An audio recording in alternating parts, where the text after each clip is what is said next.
ቀፎዋን የጣለች ንብ ማር አትሰጥም። ማር ለመስጠት በቀፎ ውስጥ መቆየት ያስፈልጋል።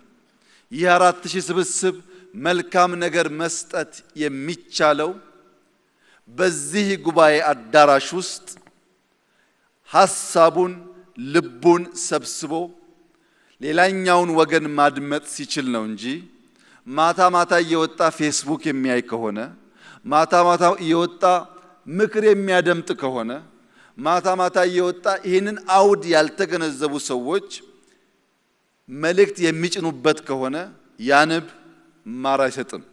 ቀፎው እዚህ ነው ያለው። ልባችን እዚህ ይሁን፣ አእምሯችን እዚህ ይሁን። ልባችንና አእምሯችን እዚህ ቢሆንም አሜሪካ ያለውንም ደቡብ ኦሞ ያለውንም ባድመ ያለውንም ጋምቤላ ያለውንም ጎዴ ያለውንም አሳይታ ያለውንም የሚያስብ ግን መሆን አለበት። ውይይታችን ከዚህ አዳራሽ ተነስቶ እንደ ፀሐይ ወደ መላ ኢትዮጵያ የሚያበራ ከሆነ ለሁላችን ይፈይዳል። ሰዎች ብዙ ሐሳብ አላቸው፣ ብዙ መሻት አላቸው።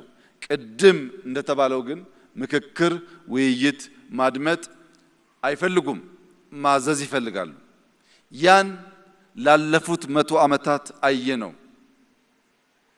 የልጅ ኢያሱን ዘመን ብታዩ፣ የአፄ ኃይለ ሥላሴን ዘመን ብታዩ፣ የደርግን ዘመን ብታዩ፣ የኢህአዴግን ዘመን ብታዩ በመላ ጊዜ ውስጥ ለመደማመጥ እንዲህ ያለውን መድረክ ለመፍጠር ባለመቻላችን ምክንያት ጥቂቶች እየወሰኑ ለረጅም ዘመን የሚጠቅመን ነገር ማቆየት ስላልቻሉ ይህ ጉባኤ በሰማይም በምድርም ታላቅ ኃላፊነት ያለበት የ130 ሚሊዮን ዜጎች የዛሬ የ200 300 ሚሊዮን ዜጎች የነገ ኃላፊነት ያለበት እድለኛ ስብስብ ነውና ይህንን የታሪክ ብዕርና ብራና ሳታባክኑ ለኢትዮጵያ መልካም ለአፍሪካ አስተማሪ የሆነ እጅግ የማይጠበቅ ሁላችን የሚሰበስብ ሰላም የሚያጸና ልማት የሚያመጣ